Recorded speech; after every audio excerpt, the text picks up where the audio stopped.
chapitre 8, ma légende, Fatou Diom traite le sujet de la polygamie. C'est néantre. Et au travers de ce chapitre, on peut comprendre des choses très très importantes parce que de nos jours, la polygamie est toujours utilisée. Je pense que même les réseaux sociaux, les coachs, etc. Prônent la polygamie. Et c'est toujours une question que je ne trouve pas de réponse à ça. Mais bon, elle en parle dans cet ouvrage, la polygamie. Elle nous dit quelque chose de très important. Le match de la polygamie ne se joue pas sans marabout. C'est vrai.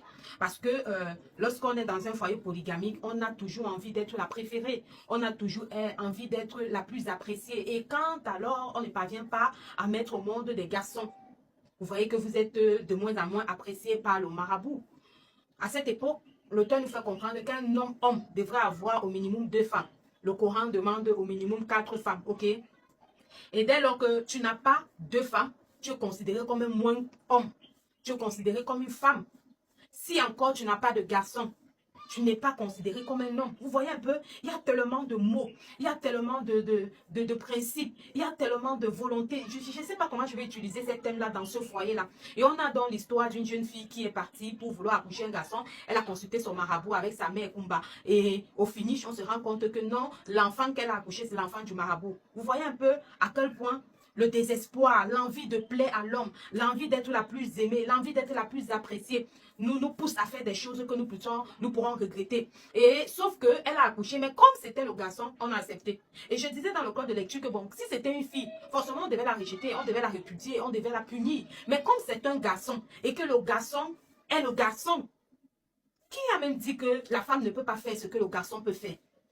Ok? L'homme a son rôle, la femme a son rôle.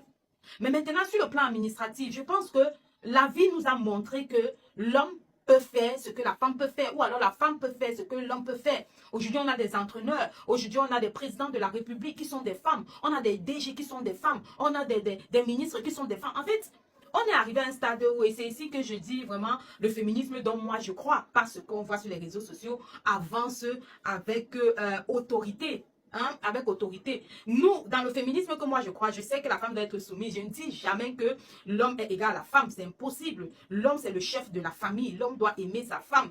Et la femme doit être soumise.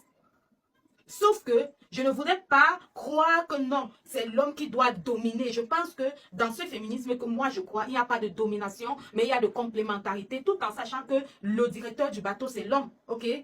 Ça, c'était entre parenthèses. Je pense que vous allez un peu apprécier. Donc, on revient donc ici. Le match de la polygamie ne se joue pas sans marabout. Et chaque famille a un marabout. Chaque famille a un marabout. Et aujourd'hui, dans la société camerounaise, les marabouts, beaucoup brillent par leur présence, tant sur les réseaux sociaux, tant sur les radios, les médias conventionnels, les télévisions, etc. Quand tu allumes, oh, alors les chaînes de câblage, quand tu allumes la télé, c'est tel nom, c'est tel nom. Je ne vais pas donner les noms parce que je ne fais pas la politique, je ne communique pas pour eux, ok? J'y crois pas, voilà.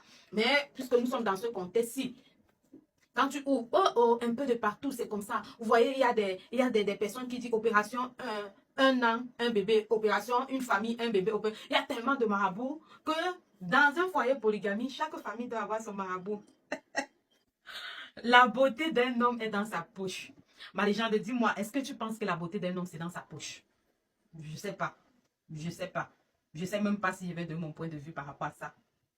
Mais par ailleurs, c'est pas aussi mal, hein. C'est pas mal si la poche n'est pas percée, si la poche n'est pas vide. C'est pas mal. Au contraire, c'est bien. Ça rehausse même sa beauté. Mais maintenant, quelle beauté on parle? Est-ce qu'on parle de la beauté physique? Est-ce qu'on parle de la beauté spirituelle? Est-ce qu'on parle de la beauté intellectuelle? Parce qu'il faut bien déterminer. Parce que si on parle de la beauté physique, bon, l'argent peut aider, l'argent peut... Voilà. Je pense que même quelqu'un l'a dit quelque part sur Internet que vraiment, si tu as de l'argent, tu es beau, peu importe. Si tu as le long nez, tu as la langue bouche, tu as ceci. Dès lors que tu as de l'argent, tu es beau. La beauté d'un homme, c'est dans sa poche. Mais les gens, dis-moi, est-ce que tu es de ceux qui pensent que la beauté d'un homme, c'est dans sa poche? Ou alors, la beauté d'un homme, c'est dans son comportement?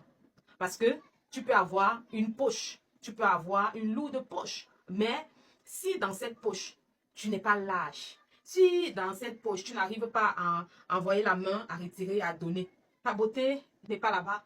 Parce qu'il faut bien continuer. Il faut continuer. Si la beauté d'un homme, c'est dans sa poche, il faut aussi préciser que la suite, il faudrait que l'homme puisse être lâche. Il faut qu'il retire, il donne.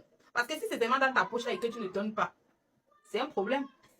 Elle dit, nourrir des filles, c'est engraisser des vaches dont on n'aurait jamais le lait. Ou encore berger sans taureau finira sans croupeau. Donc ça veut dire que accoucher, c'est vraiment des filles, des filles, des filles, des filles. À cette époque, on pensait que c'est un investissement qui n'est pas rentable. Parce que je t'invite à lire le chapitre 8 et dis-moi qu'est-ce que tu en penses de cette polygamie qui se joue avec des marabouts. Qu'est-ce que tu en penses également que accoucher des filles, c'est un mauvais investissement. Qu'est-ce que tu en penses également de la beauté d'un homme se trouve dans sa poche. Est-ce qu'il faut pas associer le comportement? Parce que la poche peut être lourde, mais un mauvais comportement, il n'arrive pas à te donner de l'argent, il n'arrive pas à sortir, il n'est pas lâche, il est au contraire chiche, égoïste. Allez, j'adore. Rejoins notre club de lecture pour qu'on puisse ensemble continuer à lire cet ouvrage. Bye bye.